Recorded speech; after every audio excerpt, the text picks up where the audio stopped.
Welcome back to Pelican Bay's Corner, where I give it to you fair and unbiased, raw and uncut. Some gonna like it and some ain't, like I always say. Big shout out to all the brothers and sisters that's tuned in, everybody that's down in the chat, everybody that's watching this video, no matter where you're at across this world. We about to get into this dog talk today. We talking about gameness. You know what I'm saying? We speaking about gameness. Can you lose gameness? And different, looking at it from a different angle, you know, when it comes to gameness. So y'all come on up in here. You know where you at. Like I said, it's the channel that's gonna give it to you. We talking facts today. We're not talking opinionated stuff. We may speak some things about our opinion, but today we talking facts when it comes to gameness. You know, and the ability for a dog to be game or a dog being game. You know, what does that mean? All right, like I said, man, I hope everybody had a great weekend, having a great day so far. Great day at work, great night at work, great morning at work. Just depends on where you at, like I always say, once again. You know, now the first particular thing I'm gonna touch on when it comes to gameness is one brother said gameness can be taken away. You know, now I do want to say this. When me and brother Pitwise, salute the Pitwise out there. Me and Pitwise was talking about this in my last live. He said gameness was a personality and mouth was genetics. You know, and I totally disagree with that. You know, and I gotta say big shout out to the brother Pitwise once again, because Pitwise, they'll listen to this video, they'll say, oh, he talking shit about you. Not talking no trash about the brother. You know what I'm saying? Great dog brother. His opinion was his opinion. My opinion is my opinion. You know, but when it comes to gameness and when it comes to mouth, you know, I only see it one way. You know, how can you lose gameness is what we're about to speak about. You know, you can lose gameness by not breeding it in your dog. You know, that's the whole point of saying breeding two quality dogs together to get a quality puppy. You know, when you don't breed two quality dogs together to get a quality puppy, then you got a chance to losing gameness. See, you can breed the Barracuda, which was a 9-time winner, to Mandy or Pandy. So, excuse me. That's the dog I was trying to speak about the other night. Going hard, y'all brothers. The dog Pandy.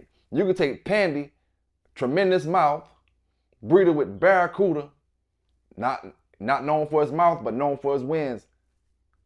You know, breed it with Barracuda, and don't mean you're gonna get a dog that can bite like Pandy. You know, I'm gonna use two females for example, and put one of them in the place of a male. Say Pandy was a male. Say the dog Pandy was a male dog, and we got, I'm gonna say, Tornado. You know, a dog that was spoken about that being, you know, a pretty good biter. So we breed Pandy and Tornado. Genetically, don't mean they're gonna have tremendous mouth. You know, you hope to have some in there, and you hope that the puppies can do what Pandy did or do what Tornado was doing. You hope that, right? But gameness is what you can breed in your dog. Gameness is what all the bulldoggers, like I said before, gameness is what Mr. Kobe was breeding, Mr. Lightner was breeding, Mr. Charlie Lloyd was breeding, all the brothers, Mr. Hempfield, Wilder, everybody who was breeding their dogs back in the days was breeding the gameness into the dogs and hoping, you know, that they was gonna have mouth that the predecessor or their ancestors had. You know, gameness. How can you lose gameness is what we're here to talk about today. And I got another particular comment that a brother made that it's gonna take us deeper into this. You know, because we're gonna talk about gameness, and we're talking about what trumps gameness. Is there anything that trumps gameness? Is what I ask any brother out there, any sister out there that's watching this video. What trumps gameness? You know, like when you're playing spades or whatever, or what trumps this card? What trumps gameness? Now, at this particular point, we're talking about, can you lose gameness? You know, and how to lose gameness, how to get gameness. If gameness is not genetics, right? If gameness is not bred into your dog, let me give you a quick example to let you know what it is. Say I got a dog, I'm gonna call it, what breed we wanna go with? Let's go with a breed that's not really considered or known for its gameness. Okay, let me give you a quick answer. A quick example real quick. Anybody ever heard of the bull herder dogs? Okay, bull herder is your German Shepherd is not really necessarily considered bull herder, as far as I know, because the German Shepherd and Pit Bull cross was being made long time ago. But we're gonna put the German Shepherd in that category because of the three cousins: German Shepherd, Dutch Shepherd, Belgian Malinois. You know, the three cousins, same kind of dog, but totally different dogs. Each dog have their own temperament, own personalities, you know, but they're three of a kind, you know. They're pretty much the same, but totally different at the same time, if that makes sense to you. Okay, the bull herder is when they took the Pit Bull and mixed it with the Belgian Malinois. Do you know why? You know, they mixing the Pit Bull with the Belgian Malinois or with the Dutch Shepherd to make the bull herder breed? Why are they doing that? You know, they're doing that because they want to breed gameness into these dogs that are the Belgian Malinois already game, Dutch Shepherd already game. They will fight. You know, I don't mean fight a dog. I mean stay in the fight, whatever kind of fight they're in. They will fight. But to breed more gameness in these dogs, and this is European style, that bull herder breeding technique is a technique that the Europeans were doing way before the Americans were doing it. And they're doing it in the KNPV dogs, you know. All right, now we put the Pit Bull in it to bring more fight to the table, to bring more gameness to the table. So now when this brother is beating this dog with a stick, we talking about not no shuts and none of that. We talking real life activities.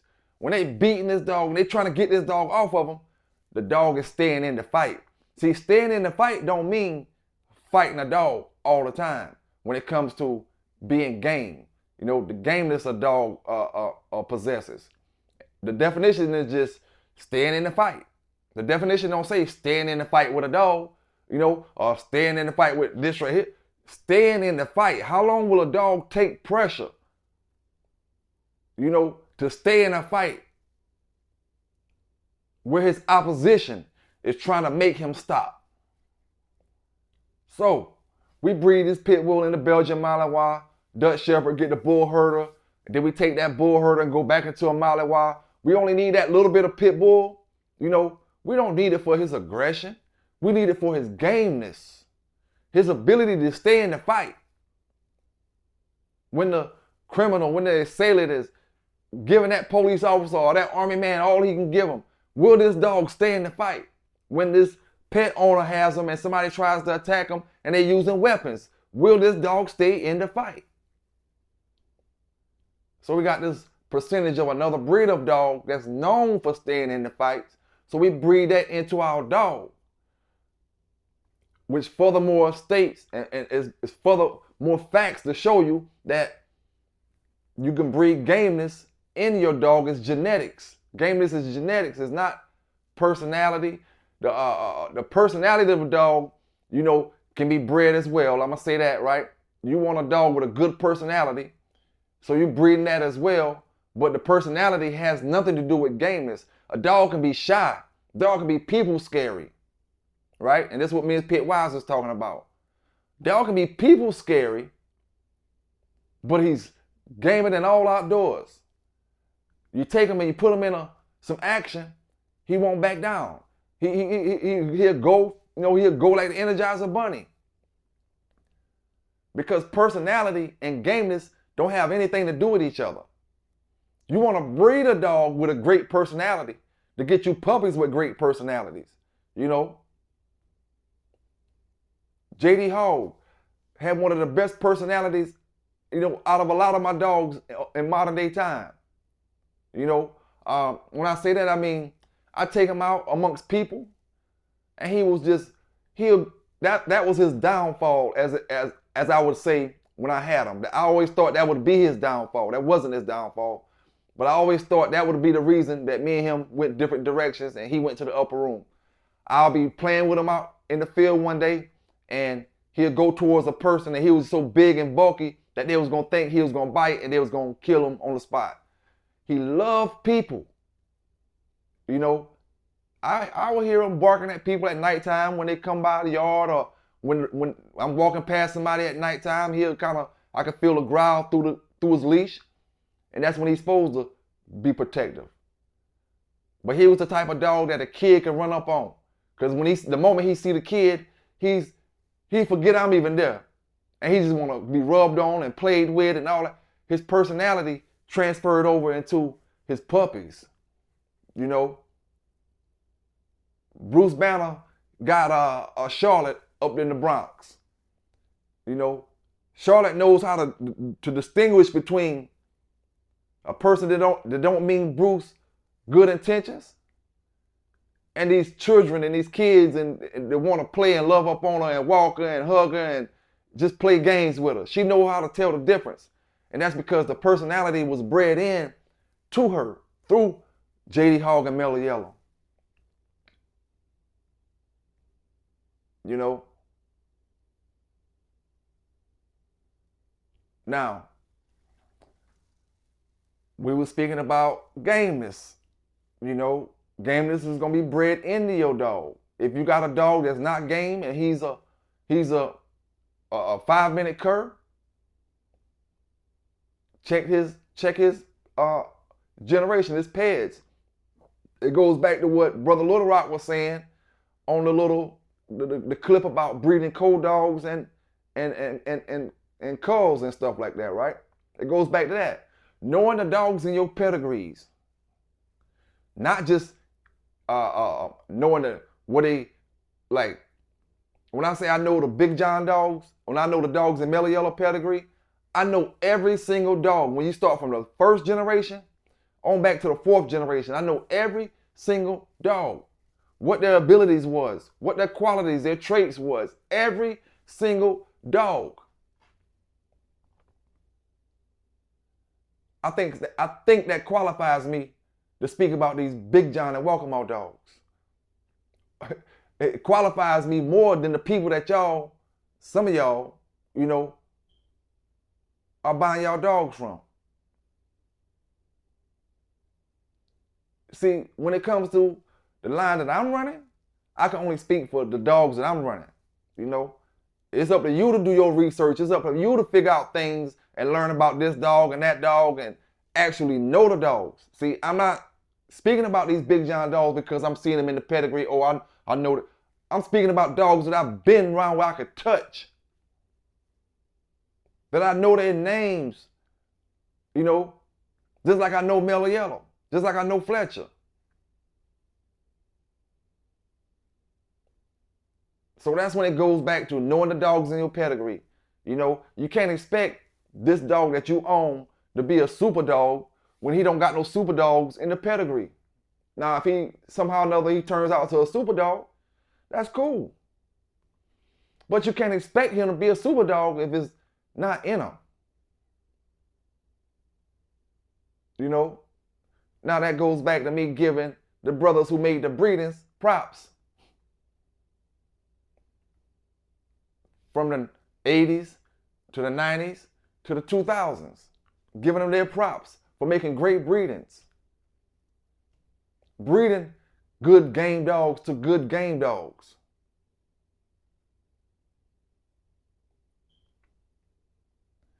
Every American Pit Bull Terrier is not game. See, Mastiff All Bulldogs got a slogan that says, everything isn't pit bulls. You know, everything is not a pit bull. But I'm going to say it like this.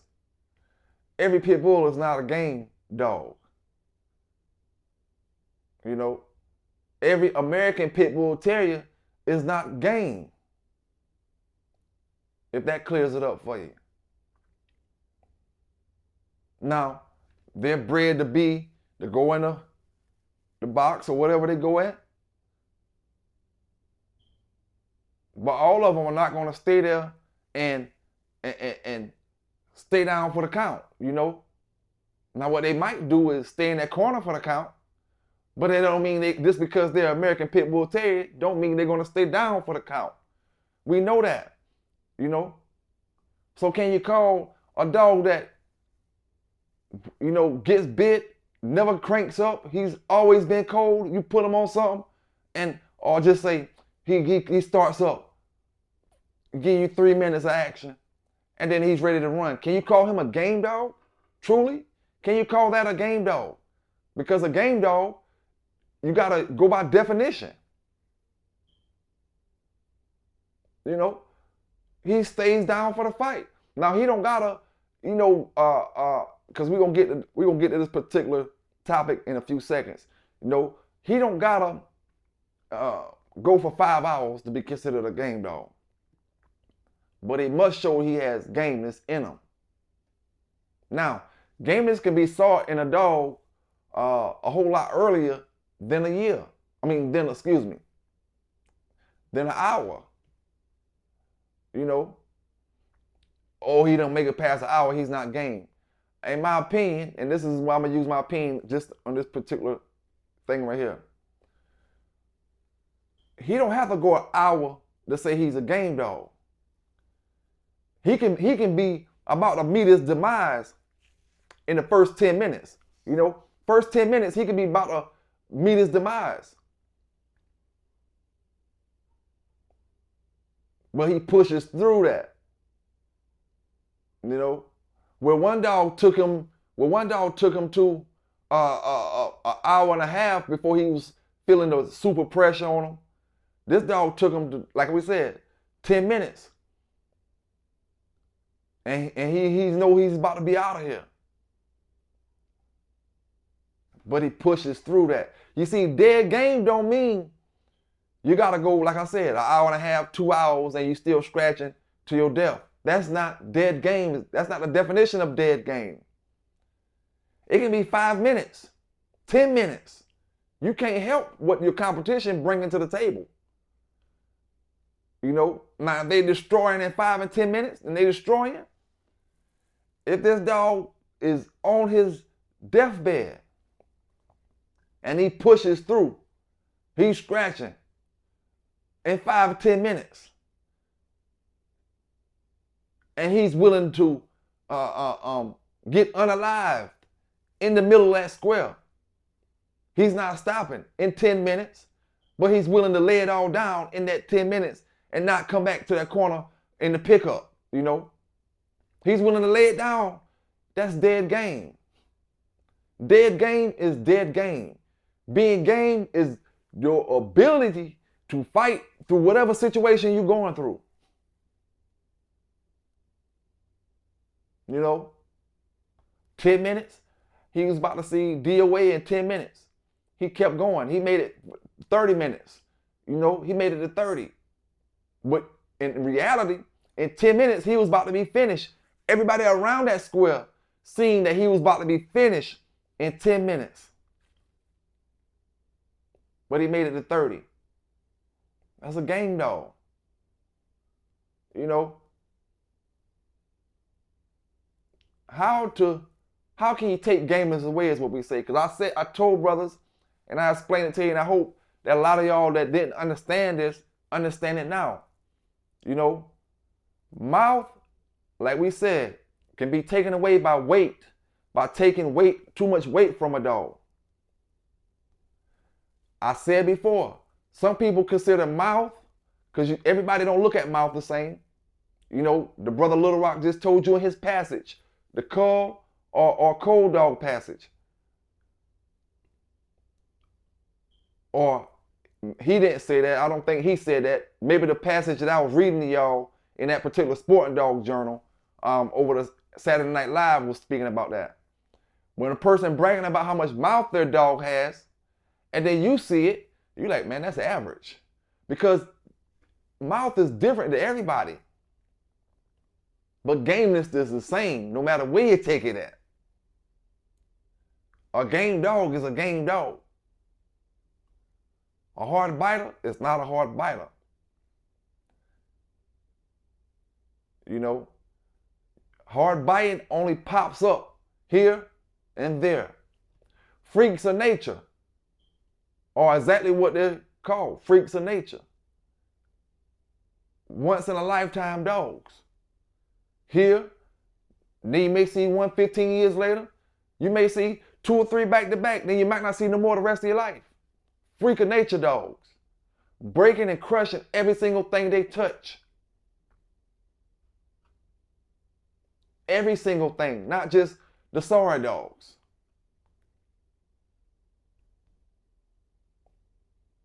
Should you rely on mouth or should you rely on gameness? Never rely on mouth. Always rely on gameness. Oh, you relying on this dog to come in and crush this dog and bite this dog down and all that type of stuff. And that shit don't work nothing like that when you get to your show. Can't get the positions that he normally get. That's why I said a biting style can be bred into your dog. Biting power can't be bred into your dog. He just gotta have it.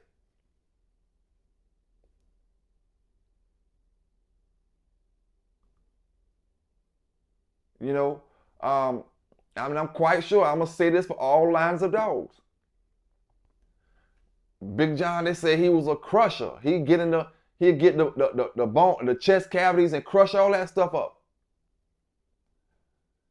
But how many of his puppies did it the way he did it? How many of his offspring did it the way he did it? Not saying that they didn't produce no offspring that was doing great, but how many of them did it the way he did it? And then you skip a litter, you breed these, you breed them, then you get another one. That's a freak of nature. And we talking about maybe 2 generations later. Off a cousin and aunt breeding or something. We get another freak of nature.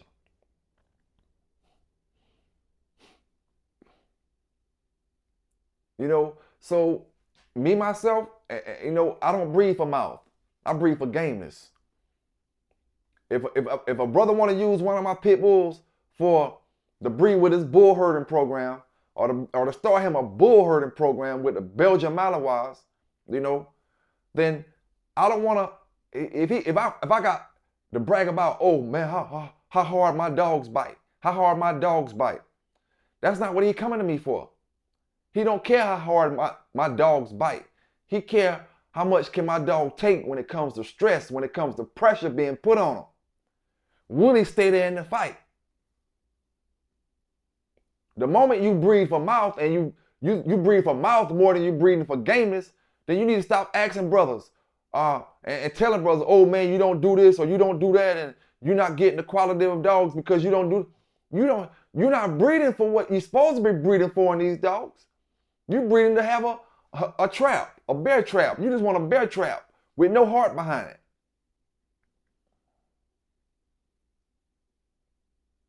That ain't what bring the duckies home. You see?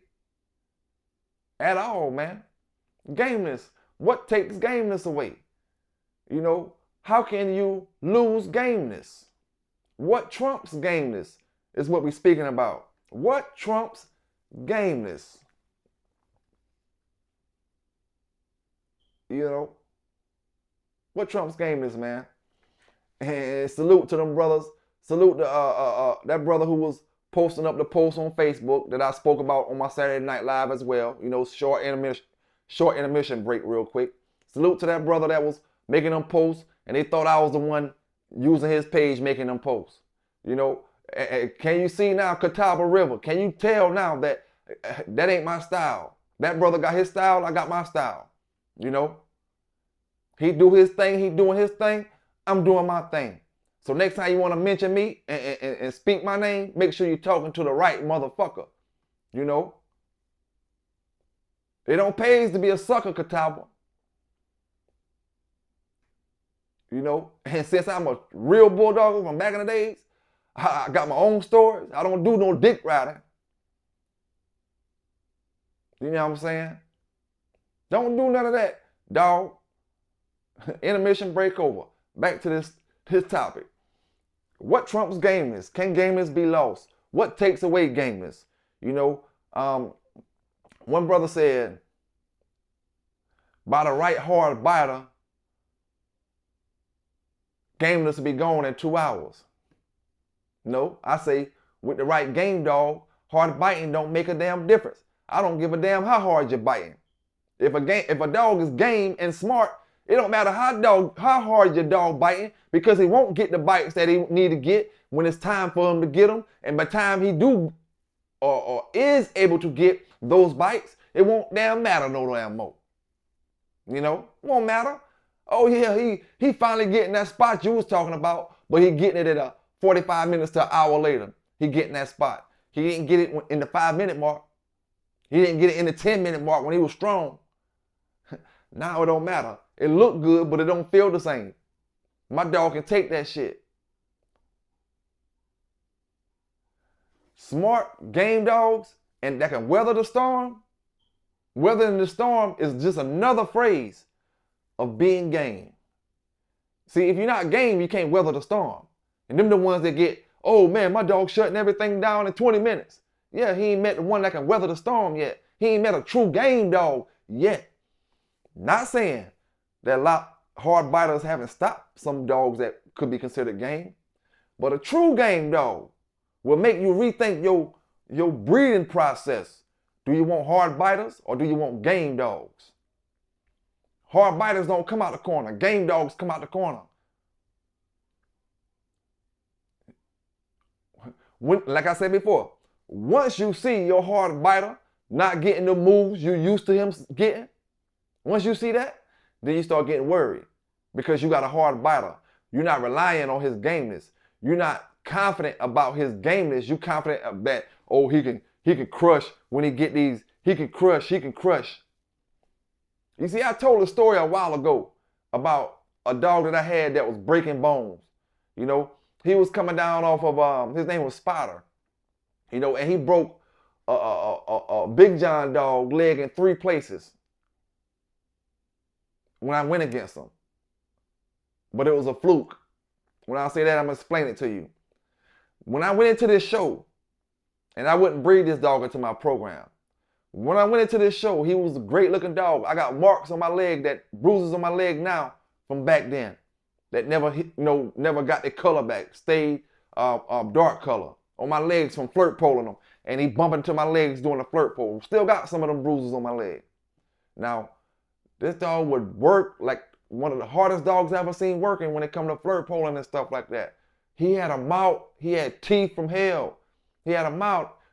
Eli Jeep dog. But one thing I knew about him, I had to win the show in the middle of the ring. In the middle, I had to win it. He would not scratch. Once that first scratch happened, it don't matter on the first because my dog don't have to come out. On the first scratch, as long as they make connections somehow or another, the other dog can come all the way across and grab him. It don't matter then. Once the match started, I knew for a fact I could take him to the corner and he would not scratch. He don't be tired. He just wouldn't scratch. I don't know what was wrong with this dog. And I'm talking about good looking dog. I'm going to say he's probably about 41 pounds, 42 pounds condition. Red dog like Mayday, black mask. I'm talking about perfect looking dog when it comes to conformation. Strong dog. Like I told you, he big, humongous teeth. And I knew I had to win it in the middle. And I couldn't just win it in the middle. I had to win it in the middle before the scratching started. Because you can't win one in the middle as easy once the scratching started as you could before the scratching started. See, before the scratching started, it ain't no touching the dog. So they would have went or whatever. And if I get them to jump the box or something, then that's a wrap. You know? But a dog man like me, If I see my dog trying to jump the box, I'm gonna call turn on him before he can get out the box. You know, if I see him looking like he want to get away, in order to jump a box, a lot of times you got to turn your shoulders to get away. So I'm gonna call turn on him first to try to get him to that corner on the outer hole. You know? All right. So once I ever went to that corner, he wasn't gonna scratch. Now on this Big John dog, we end up having to go to the corner. One dog turn. Big John dog turn. We went to the corners. I didn't scratch. On my scratch, the Big John dog scratch, I didn't scratch. Now, when it's time for us to take the dogs apart and the show is over, Big John dog won. We both grabbing our dogs out of the hole. My dog reached over while in mid-air while we pulling them apart, and they separated now, and I didn't move back fast enough to get away from the other dog. He reached out and grabbed the other dog's leg while both of us had our dogs in our hands, shook the dog and broke the dog's leg, crushed the dog's leg.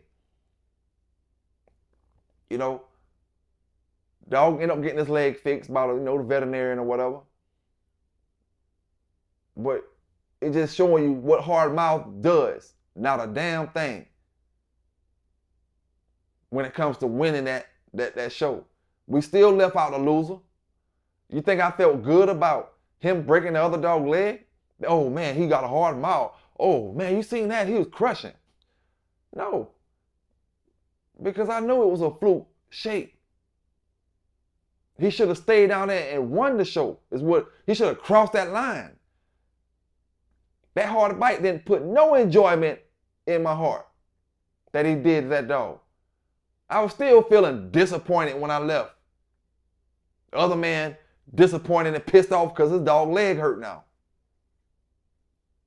Knowing it's broke because of the angles that the dog, when he's trying to stand up on it, the angles that the leg going in. So what did that hard mouth get me? What did that hard mouth, now I should breed him with something because he broke a dog's leg. No, that dog still didn't get bred on my damn yard. I don't want puppies that come out thinking the same way because I don't know what, honestly, that's the only dog I ever seen like that. I know other people have seen something like that as well. I seen a lot of dogs lose, but I only seen that one dog that wouldn't scratch. And he was off a prominent line of dogs. But he wouldn't scratch when the time came. So why would I breed that into my program? To try to say, oh, the puppies, all we need is to do them is bite hard like that and breed them to a good game bitch. And we just get them, make sure they biting hard like that and we good. No, man. No.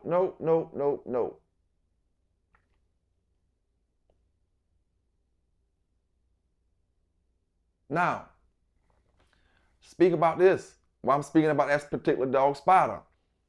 His daddy was one that Nitro beat. To the brothers, the Nitro that come off Critized and Shakur, the Big John stuff, Nitro. That's who I made a one-time winner with Nitro off of, was his father. Alright, quick example of what I told y'all, mouth comes and mouth goes when you don't know how to handle the weight of the dog. Before Nitro beat that dog daddy, which is Spider's daddy, before Nitro beat Spider's daddy, I was handed Spider's daddy to condition him for a show against the fake Walk'em. And they had a Big John dog, right? So I conditioned the dog right. I worked him on the bicycle, road work. I had the dog ready. Brought him in on weight. I stopped that Big John dog in about, I'm gonna give him 20 minutes, but it may have not went for a whole 20 minutes, but I'm gonna give him 20 minutes. I stopped the Big John dog. Fake Walk'em and old buddy, the real Walk'em, looking at each other in disbelief. I don't care about that. Just pass that dollar over. You know what I'm saying? My man paid me for doing the handling and the conditioning. I got my little break off and I was cool. Gave him his dog back.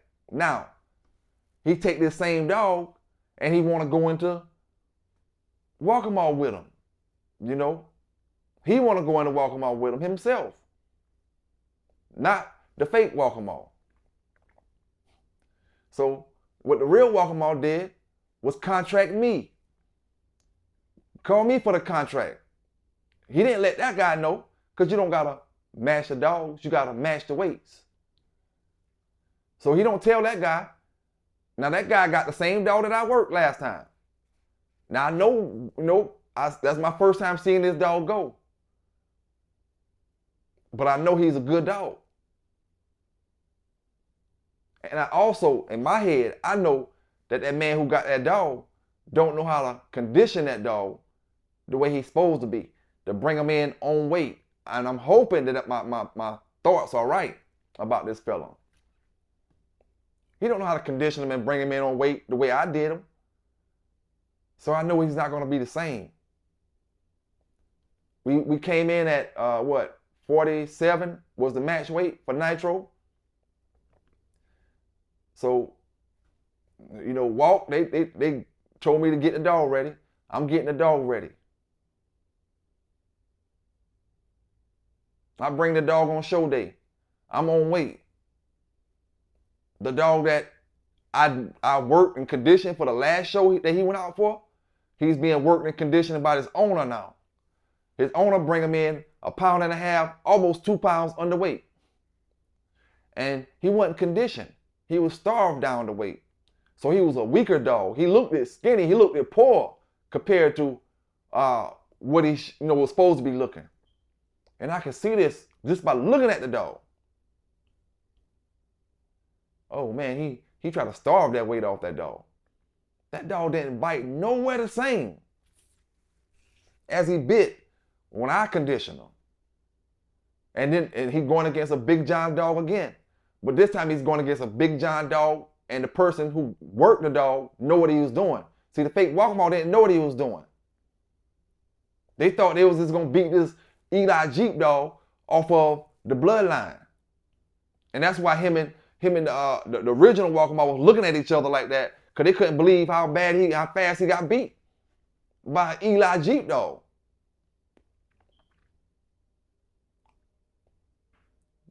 But when you put that Big John shit in my hand, I showed him what to do with it.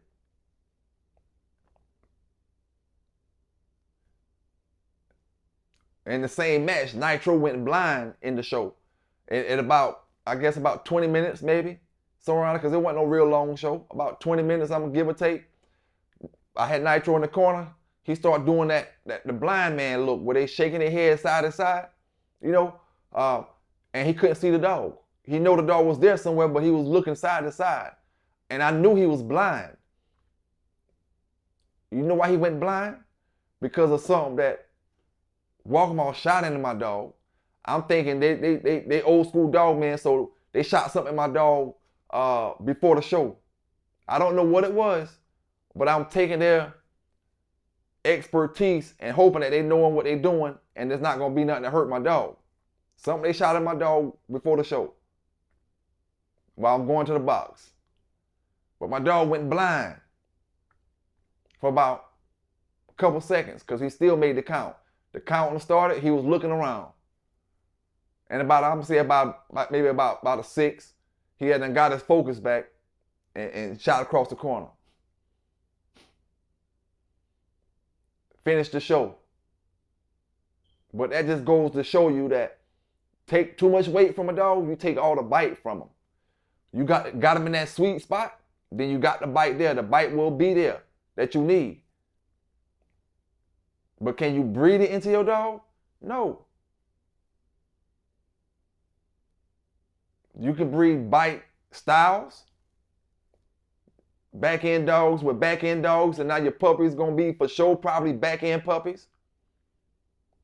A good percentage of them will be, because you bred that into the dogs.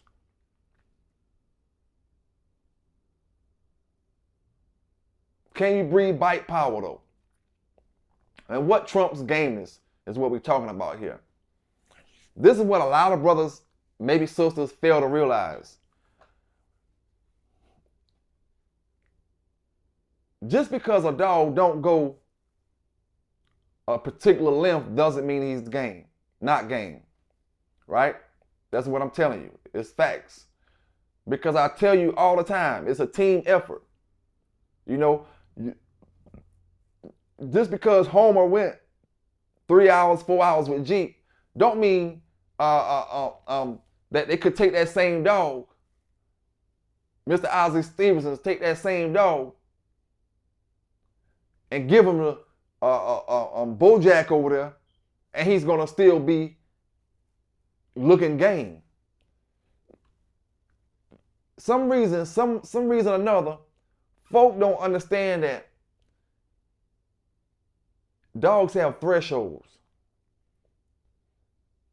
Folks don't understand that when you get exhausted to the point of no return, I don't care how big and badass you is, you're not gonna come across that line. See, you can be out there fighting all you want. Oh, he's the biggest, baddest man on the block, and he out there fighting. He kicking everybody's ass. He's swinging. When you get tired, your ass is grass. You see? Every single boxer, because we always use that as an example. Every single boxer, every single sports player, from Muhammad Ali, from Mike Tyson, from Floyd Mayweather, Pernell Whitaker, you know, any of the boxers, from Gracie, MMA fighters, Chuck Liddell, Tito Ortiz, John Jones, you know, Conor McGregor, any of them, Khabib, you know, Emmitt Smith, John Riggins from the Redskins, Dal Green, which was the cornerback for the Redskins, fastest man in the NFL at one point, you know, Michael Irvin. I don't care who you is, Venus and Serena Williams playing tennis, Tiger Woods playing golf.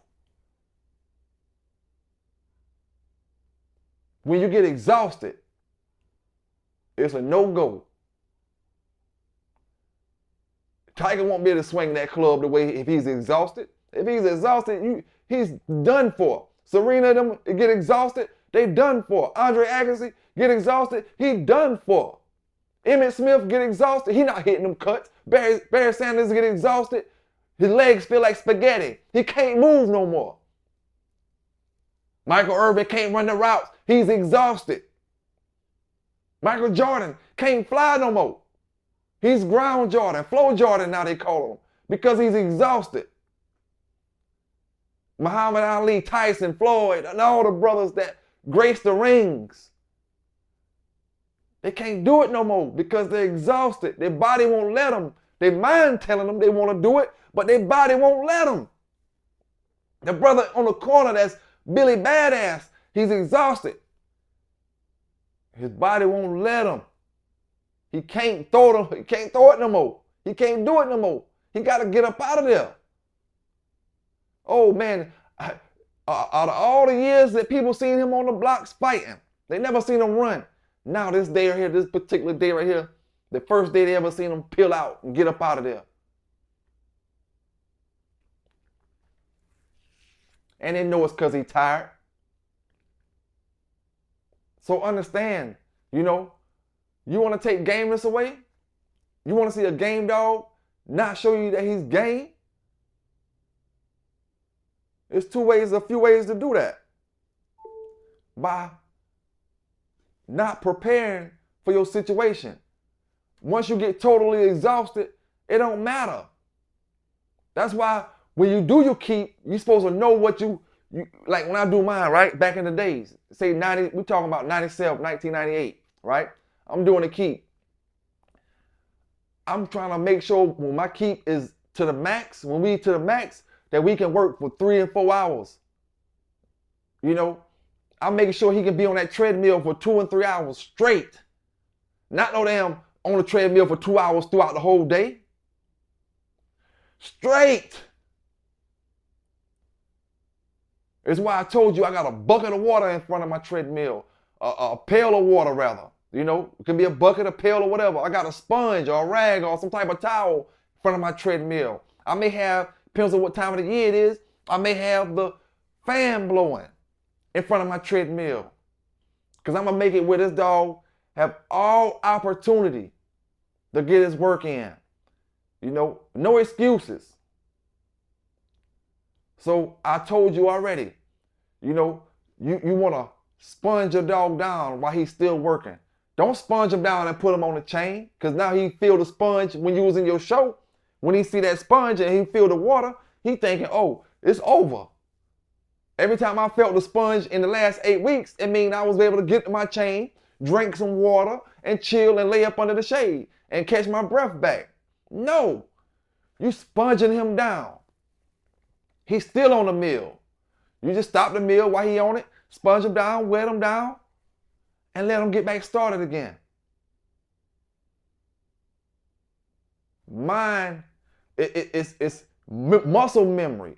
You know, the things that this dog remember is gonna be the same things that he gonna implicate in his show. He gonna put it down in his show because you done trained him for all this shit.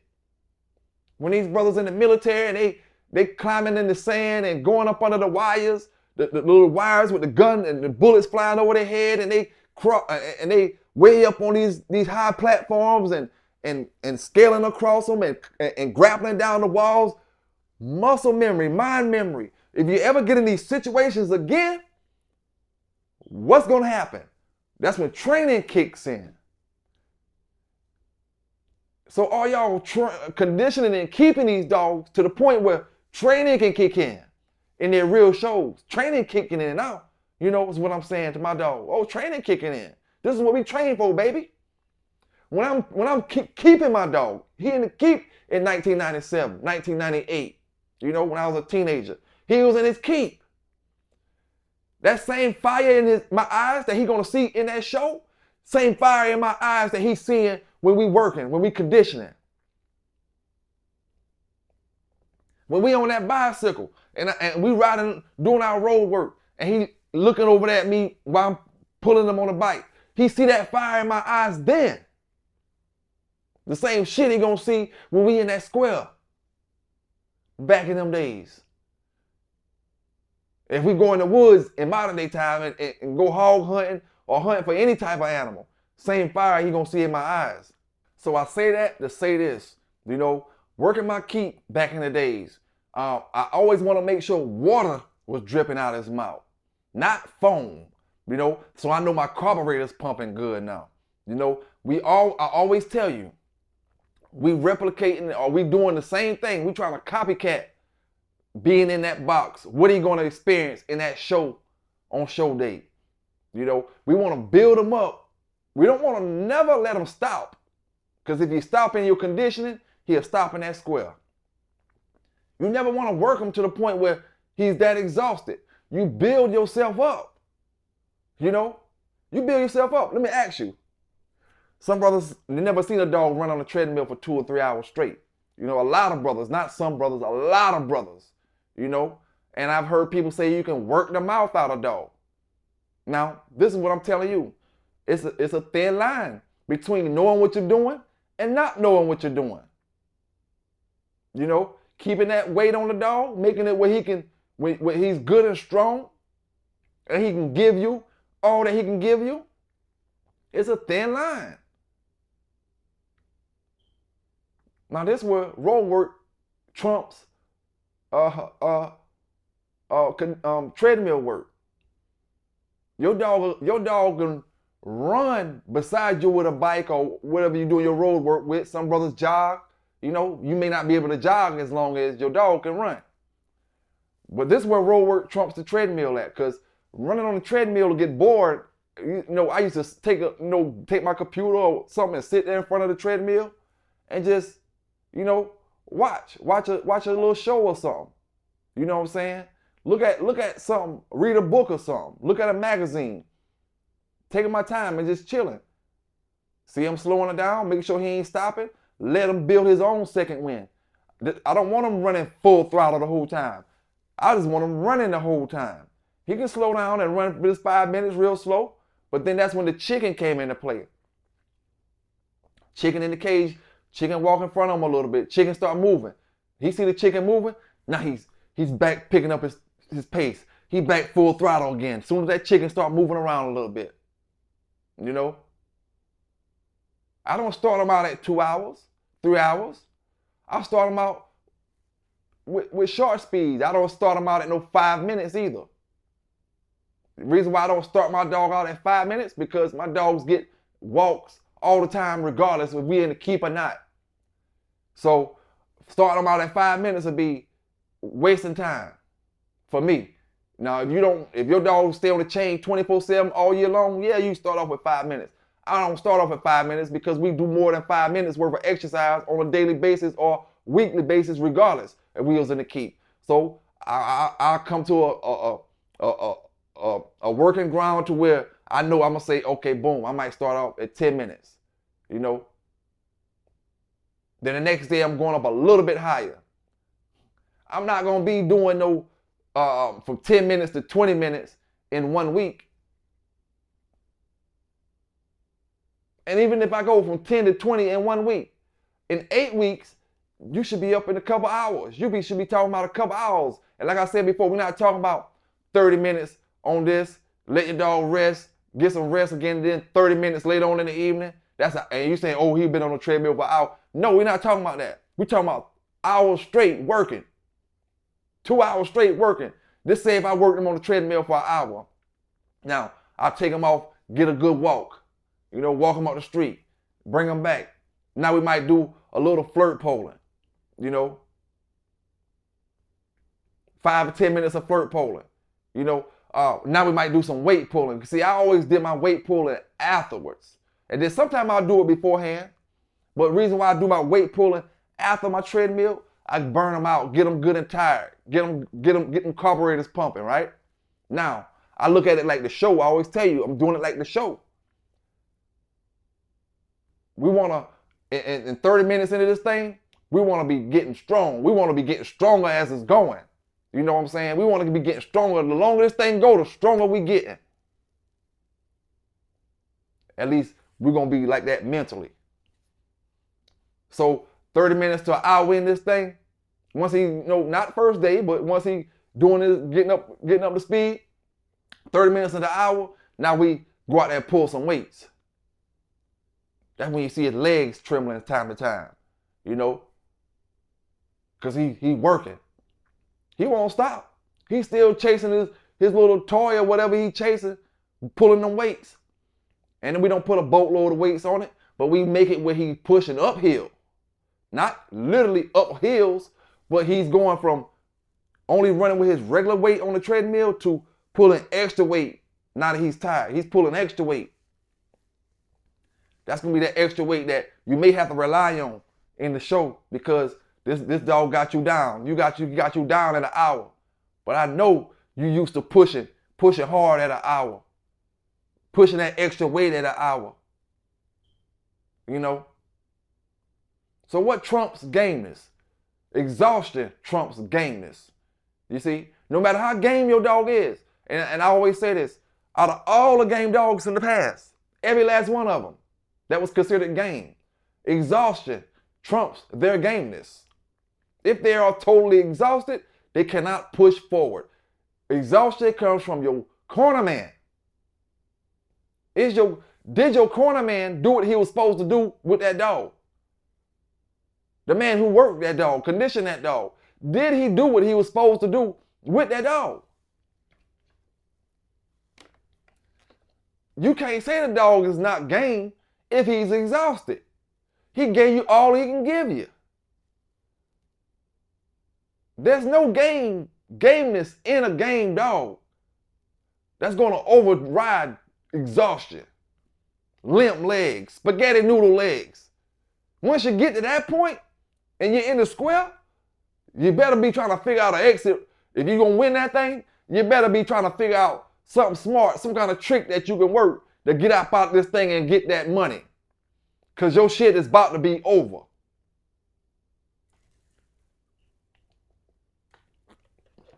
Now, this is what I always say. A natural dog recovers better than a steroid-riddled dog. That's my opinion. Because we're speaking about facts here today. Exhaustion trumps gameness is a fact. No matter what sport you use, when you want to bring the example up. If the person or the animal is exhausted, it's a wrap. If a cheetah is exhausted, he can't chase down his prey. Yeah, you let him rest and get his shit back together. He's the fastest animal on the planet Earth. But if he's exhausted, anything can get away from him. Anything.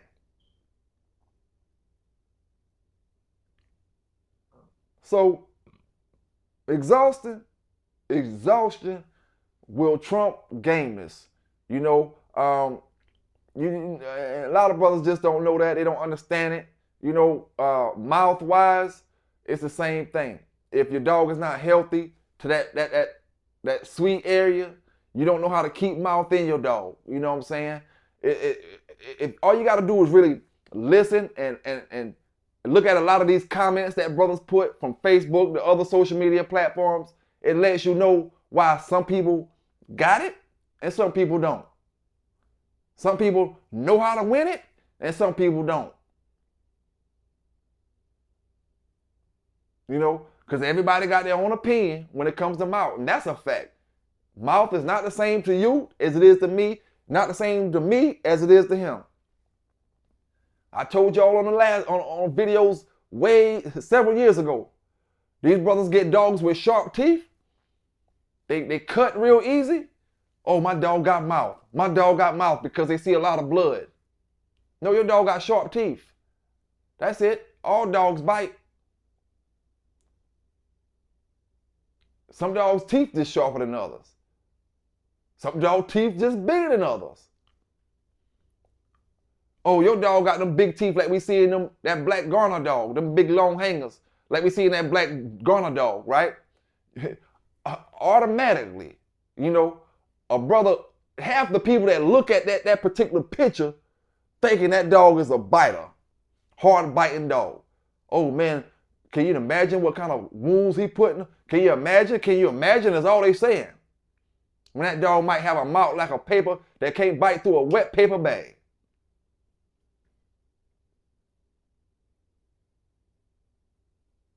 Split Ears had some of the smallest teeth that I've seen in a dog that bit the way he bit.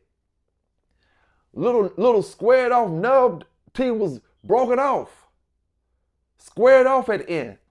They didn't have no sharp points. They was straight up squared at the end. His fangs I'm talking about. He didn't put holes in the dog. But he had mouth.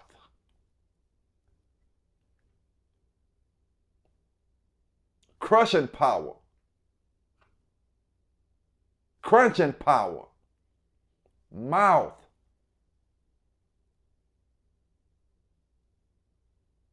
All that mouth Split Ears had, Rattler ain't have 50% of the mouth Split Ears had, which was his daddy, Split Ears' daddy. I mean, Rattler was off Split Ears. Rattler was a grand champion, won more shows than what Split Ears won. He ain't have the mouth his daddy had, because you can't breed that. You gotta hope for that. You got a dog with a good style, you know, you want to take care of him, make sure he at that peak weight where he's small enough to go and work as hard as you want him to work, but he's heavy enough to still be strong. You wouldn't believe how many brothers just don't know that when you start seeing that sink in a dog's forehead, you done took too much weight off of them. You wouldn't believe how many people just don't understand that simple thing right there when it comes to the dogs.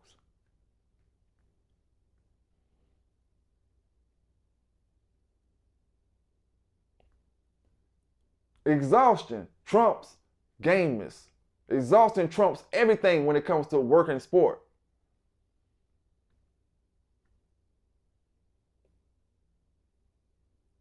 Mike Tyson had one of the hardest punches in the boxing game in history. But when he's exhausted, can he knock anybody out? Well, we're going to say it like this. All of them have a punching chance, right? All the fighters have a punching chance, even when they're tired. But when he's totally exhausted, he ain't knocking nobody out. He can barely lift his arms up. Deontay Wilder, when he's totally exhausted, he's not knocking nobody out. He can barely lift his hands up. When George Foreman, one of the hardest punchers ever, was ever totally exhausted, he's not knocking nobody out. He can barely lift his arms up.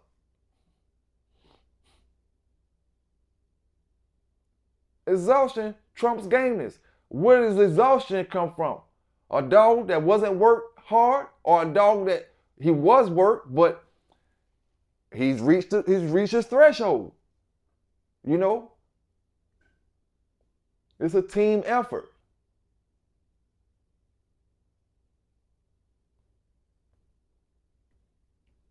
You got to know what you're doing back in them days, or the Wild Wild West days, or the Golden Era days. You got to know what you're doing. You got to, you can't work a dog, condition a dog for 45 minutes and thinking he going to come out and give you 5 hours. And then, every now and then you get a freak of nature that can do that.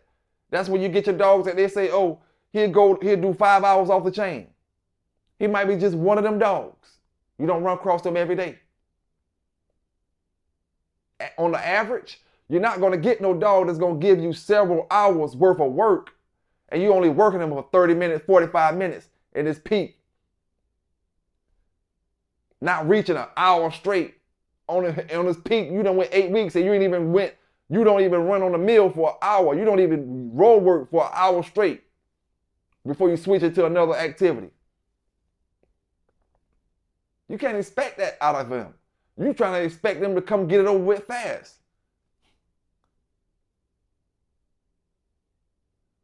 So it's a big difference, between gameness, biting, and a tired dog. Any living thing that gets tired is a wrap. Anybody can agree with this, because a lot of brothers that watch my channel, you done had, as a man, as a boy or a man, or coming up in your days when you was a youngster, you got in fights at school, or you got in fights at home, or somewhere or another. You maybe thought you was, like I said, Billy Badass. But the day you got in that fight and you was tired, even it may have even been the day that you won the fight, but you was totally exhausted. In your head, you was about to think, like I said before, a way to get up out of that fight. Oh man, if he don't stop in the next 10 seconds, I'm gonna stop. I'm gonna stop for him, and I'm gonna get the hell up out of here, cause I'm tired. I can't hardly breathe. I'm about to throw up everything that's in my stomach. Exhaustion. That's what you train for. That's what you work hard for. That's what the corner man's supposed to be there for. You got to be the Roger Mayweather for Floyd in that square. You got to be the Customato for Mike in that square.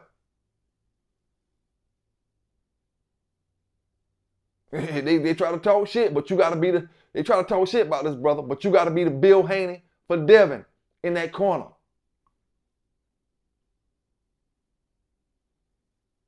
Exhaustion trumps gameness. Gameness is bred into these dogs from generation to generation. Some dogs more gaming than others.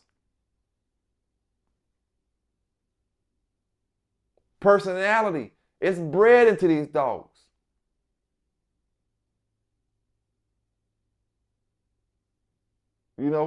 Hard mouth ain't guaranteed in none of them. With gameness, you're going to be almost guaranteed. But because you sell and give these dogs to the wrong type of people, they don't know how to bring these traits out of the dog. How many of these brothers only want dogs and talk good about dogs that's started up when they 3 or 4, 5 months old? You see, when dogs, and that's a bad thing for a lot of dogs. These and Eli dogs, they start up fast, right? That's a bad thing. These brothers, they used to dogs that's starting up when they 3 and 4 months old. You know why? Because they ruin dogs. Dog's life is ruined before he's a year old. If you rolling your dog like that, he's starting up at 3 months old, he should be a grand champion by the time he's 2 years old. the way you did them? Why did you stop for the second half of his 2 years, but you rushed him in this first half of his 2 years? It don't make sense. Green is what I call that. Anybody who deal with them red boy Jocko dogs, you know a lot of them, they slow maturing dogs. Not all of them, but a lot of them, slow maturing. When we got them dogs off Toe Jam, that was Fatty Little Mate's sister. Red Boy Jocko Jeep dogs. I told you before, that bitch was 6 months old, stopping full-grown dogs. Started up early. All Red Boy Jocko dogs aren't slow maturing. You know? But you want to make sure that your dog is fully developed, not just physically, but mentally, before you put him in that water.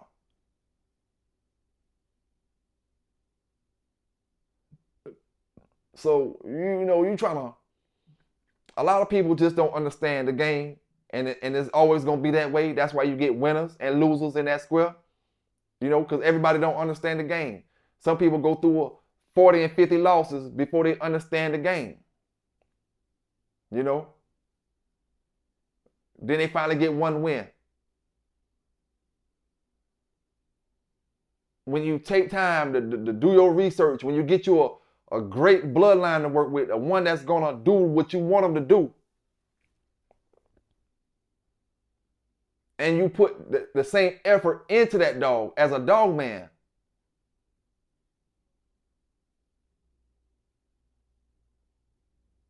you see, it's just like a lady. A lot of brothers think giving her money is going to be be everything.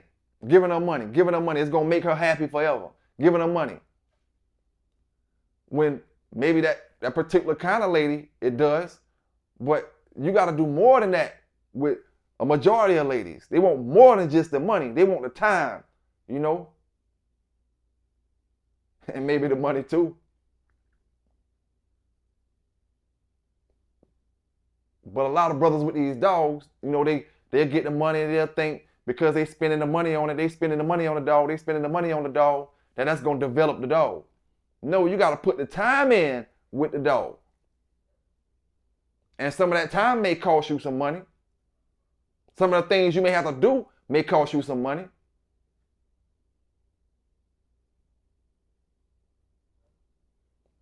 But exhaustion trumps gameness.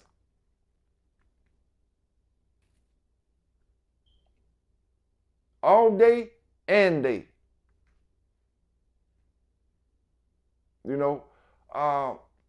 Don't expect no animal at all to give you full throttle once he's exhausted. Your thing as a corner man is to know when that tipping point is. And the only way you can know that if you put the work in with that dog.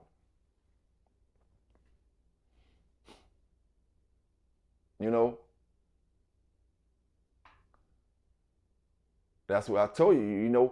A great dog can't be a great dog without a great dog man. Once a great dog and a great dog man links up together, you got a problem. You got a problem.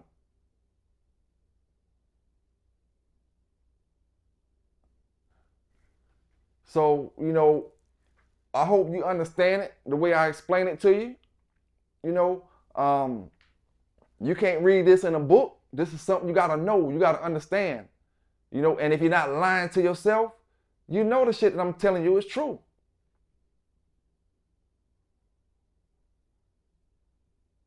It don't matter. Like I said, you can have Jeep. You can have Kobe's Pincher. You can have Centipede. You can have Going Like Barney. You can have Pandy. You can have a Tornado. Whoever you feel like, BB Red, Banjo, Boomerang, Eli, Crunchfield's Art. You can have the Kingfish dog. You know, you can have Burton's Hank. If he's exhausted, it's a wrap. The whole thing that you're trying to do in the keep is to make it to where your dog don't get exhausted. And if he get tired, he know how to pace himself. He know how to get his second wind back to where he won't get exhausted. There's no coming back from exhaustion. Not saying that he's gonna, be DOA, die or anything. But once they get exhausted, they may jump the box. The dog tired. He's smart enough to know how to survive now. Survival instinct is kicking in. That's why I say it. That's why I say, sometimes you gotta be at them shows and know what you're looking at when you're looking at a dog. Say you see a dog, that's why I say it again. A lot of brothers who know these dogs, they'll take a dog that just got beat in 15, 20 minutes and take them and go out and try to do something. Because they know the person that got the dog, they ain't really know what they was doing. All they know is to bring them to scrap. They don't really know how to condition a dog. Get a dog in peak shape.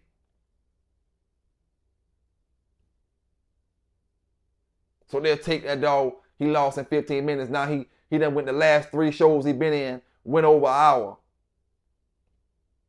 Against great dogs. Going in deep water. And he won all 3 shows. Because the man know what he's doing with the dog. You see?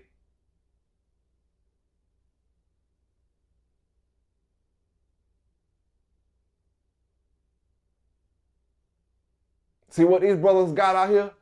And I'm going to say this before I get up out here. Them fake pedigrees y'all post on online ped, let them all know that I said that if they ain't got Saber 2000 on them dogs' name, on that pedigree, it's all fake pedigrees.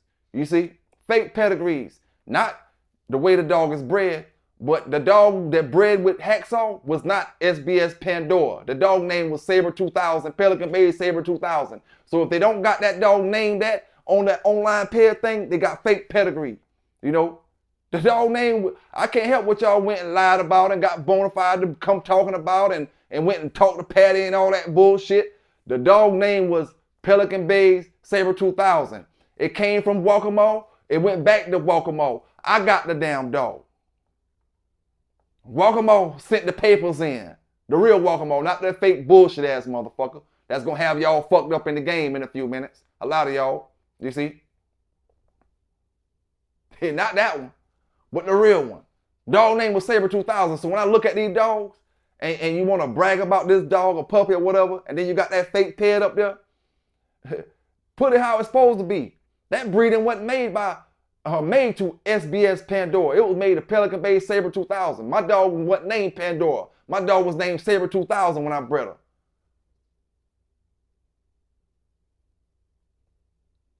Play the game how the game go. Make a name for your own shit.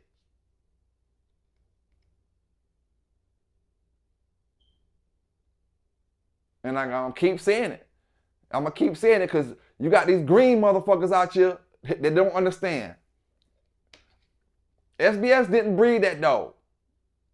Now, it'd be different if he would have bred that dog, raised the dog. When I say bred, I mean produced that dog. If he would have produced SBS Pandora, off of breeding that he made, and then bred the dog and did what he campaigned the dog or whatever with the dog, and then later on I got it and I changed the name, then I can understand y'all arguing point. I can't understand y'all arguing point, and I'm always call that breeding, Hacksaw to Pandora, fake. Because that's not what was bred. Hacksaw bred the Saber 2000, Pelican Bay shit, Pelican Bay joint. And I was over here where the connect was at. You see? Pandora was born where I'm from. She wasn't born in no damn Florida. She wasn't produced by SBS Breedings. So let everybody who got one that said that, and you see Hacksaw, that they came from that breeding, let them all know. When you see one that's like that, let them know. That's a fake fucking write-up on that online ped. That shit ain't right. 20 years down the line, and when they say it, Hurst bred that with Pelican Bay's Saber 2000. Because I named my shit that. Like I said, I'm over here where the fucking connect is at.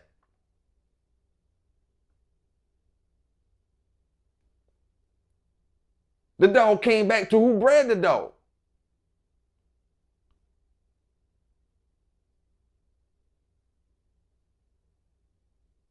All he did was fed the dog. He can name him something because he fed him, but I can't name him something because I fed him.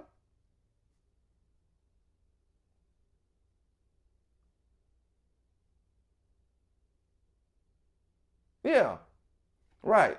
You know, with the right amount of money, you can change your name.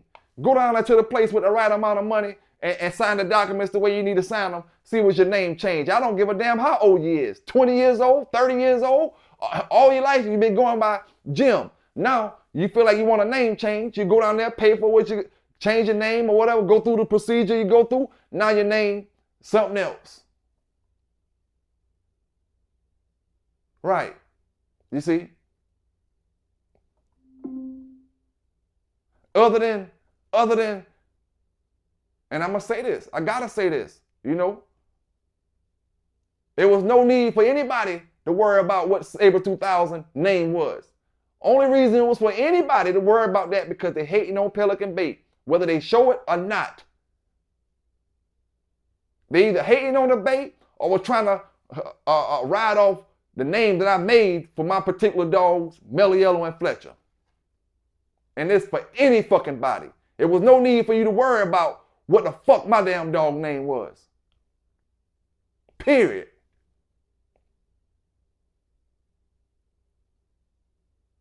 Fat Bill dog can be, his dog can be Bolero, and then you got Buzzsaw Patches. You got Buzzsaw Patches, and he can be Bolero. He can do it, but when it comes to Pelican Bay, a motherfucker in modern day time that made a name for his dog,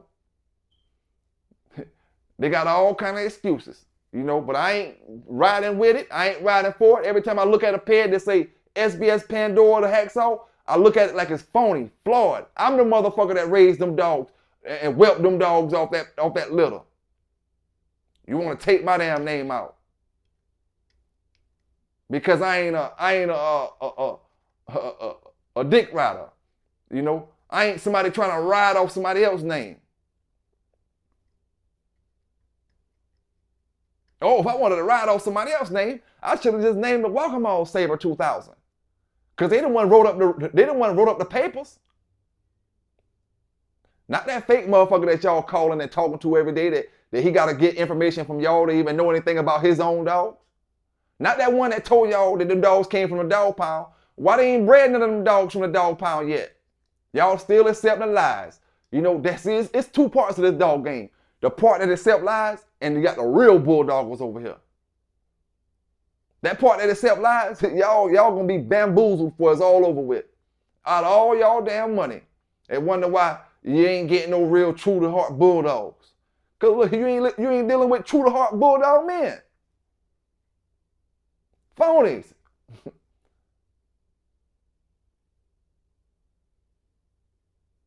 It's the difference, dog. Like I said before, Saber 2000. Pelican Bay Saber 2000 is what the bitch name was. You know what I'm saying? Down here in South Carolina, where she was born at. She was born here, and she came back here. Why they ain't got no puppies off that bitch yet? Since they were so worried about her name, why they ain't got no puppies off of her yet? Because, like I told you before, they ain't gonna get no puppies off that bitch. You know, the Lord working mysterious ways. Lord working mysterious ways. What's the whole purpose of them getting puppies off of her? Rushing and want to get puppies off of her now. Because everybody know what she produced. Mellow Yellow. That ain't her first puppy. Fletcher ain't her first puppy. Them was just the last puppies. The last puppies.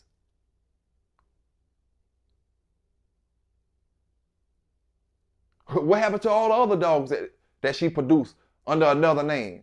Why they not known like Mellow Yellow and Fletcher? Why they not the most known Big John dogs in the motherfucking world that's living today? Why? They was produced by the same female. I mean, because you need a corner man in this shit. It's a two-way game, man. It's a team thing.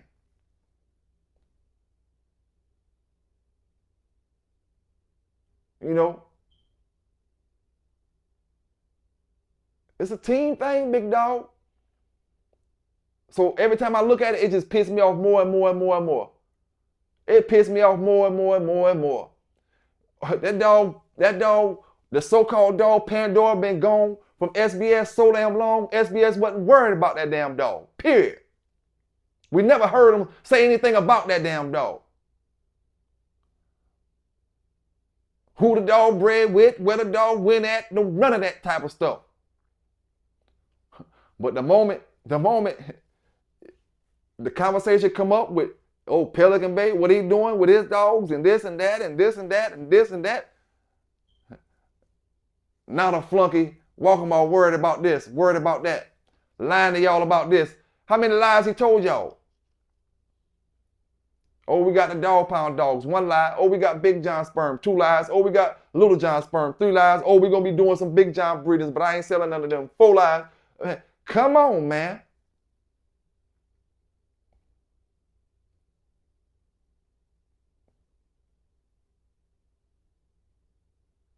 Let's talk reality.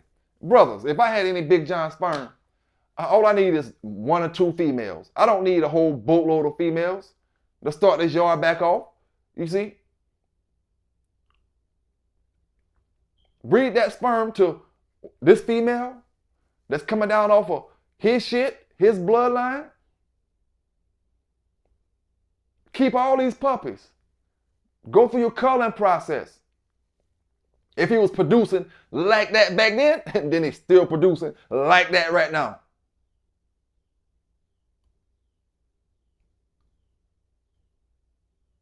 Oh, I got sperm off Sambo. Sambo was producing, and I know how he was producing back then. You think I need to get dogs from the whole country to breed with this sperm? And I only got 1 vial, right? You think I need, just say if I got 2 or 3 vials. You think I need a whole country full of dogs to make my breedings? Oh, I need to go buy this dog back. I need to buy this dog. Give me that 1 dog. That 1 dog I got. And I'm about to make some breedings. I'm about to breed this dog. You see, when you take them to the facility to do your AI breeding, they're gonna make sure the sperm get to the eggs. When you're doing it at home, why would I do it at home? If I really got Big John sperm, I take it to the facility, let them do it. Even if I'm saving my own sperm.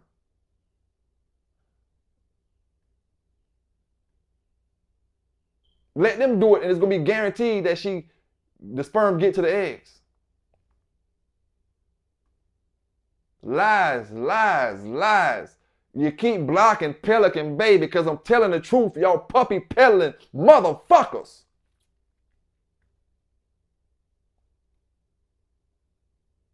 Oh, pure red boy Jocko. You don't know what the fuck a pure red boy Jocko even bring to the table.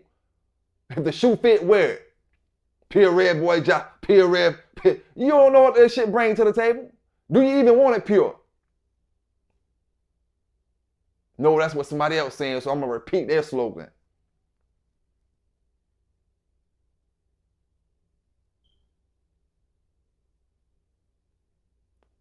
Ready Red went out like a straight coward.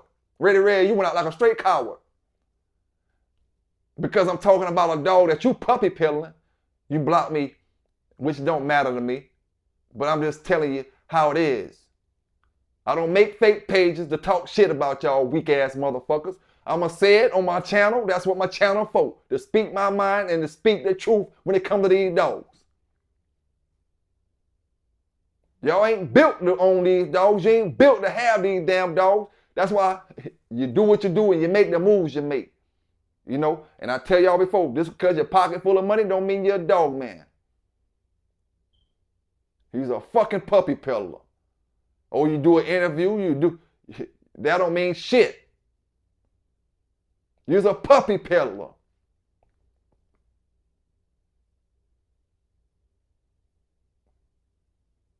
So we gonna always be different to the puppy peddlers out there. We all sell puppies, But some of y'all just in it to sell puppies. You know, you ain't in it to better this breed. You can't be in it to better the breed because you don't know shit about the fucking breed. That's why these dog men get mad because you taking their dogs and all kind of shit. A lot of y'all, you in the way, man. You're corner ornaments. All you here to do is cop block somebody else sell. Oh, I got this, I got the same, I got this. But like I told y'all brothers before, anytime y'all see anybody with a dog with SBS Pandora in it, bred to hacksaw, Walkamo's hacksaw, you let them know that that pedigree ain't right. That shit's supposed to say Pelican Bay's Saber 2000. Because that's the breeding that was made. Saber 2000 was never registered with the ADBA. She was registered through Bonafide with Miss Mims. Now when somebody else get the registry, Craig, you know, now he ready to get out the registry. Titan Kennels, ready to get out the registry. He done got them fake sperm breeders registered all up. Now he ready to get out of it because it ain't what he thought it was. When he get the registry, now my shit get changed. My shit was made by the official woman, Miss Mims, an official dog woman. You know, you gonna tell me you think Titan Kennel got more clout in the dog game than Miss Mims? Hell to the fuck no. Hell no. Miss Mims got 5 times more clout in this dog game than Titan Kennel got. Miss Mims is a true lady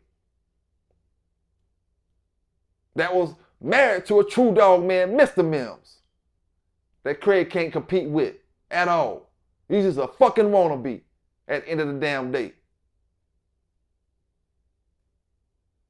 Want to change my name up and call this and call that, call this and call that. All for what? Because that kitchen too hot and y'all can't stand in it no more? That stove done got too hot, you can't stand in the kitchen?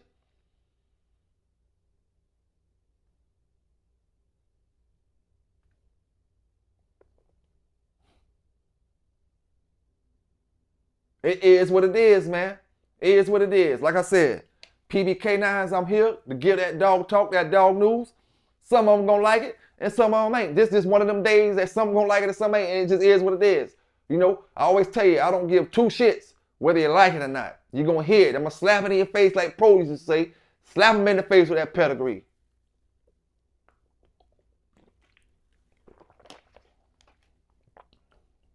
If it say it was Walkamo's hacksaw, bred to SBS Pandora, let them know that's a wrong pedigree. I bred that dog. I whelped them puppies. You know what I'm saying? And I played the game fair. Gave Walkamo 2 puppies off that litter. That's my litter that I raised up.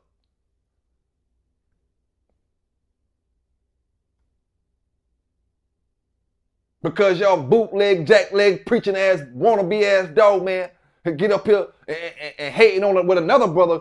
And then you want to ride out with this shit, but you should have rolled out with the bait. You know? So at the end of the day, understand this.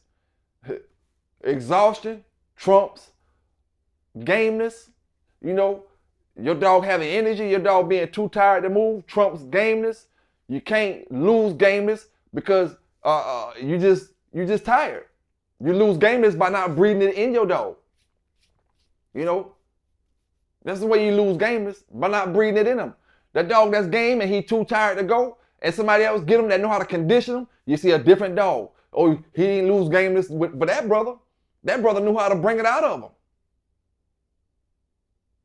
He lost it with him because he didn't know what the hell he was doing.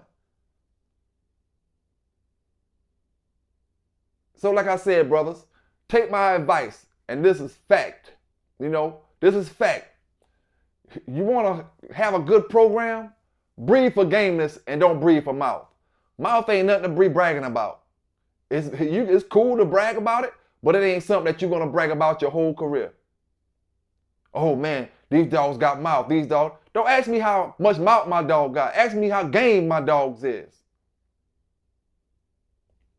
And like I said before, I'm going to leave on this note. If a brother to come and want to breed his German Shepherd, Belgian Malinois, Dutch Shepherd with my pit bulls, to bring some more to the table with his working program? Is he to ask me how much mouth they got, or my dogs got, or is he to ask me how game my dogs is? You see? We transferring gameness, baby. That's what's wrong with y'all motherfuckers now. Y'all got more mouth than y'all game. You know what I'm saying?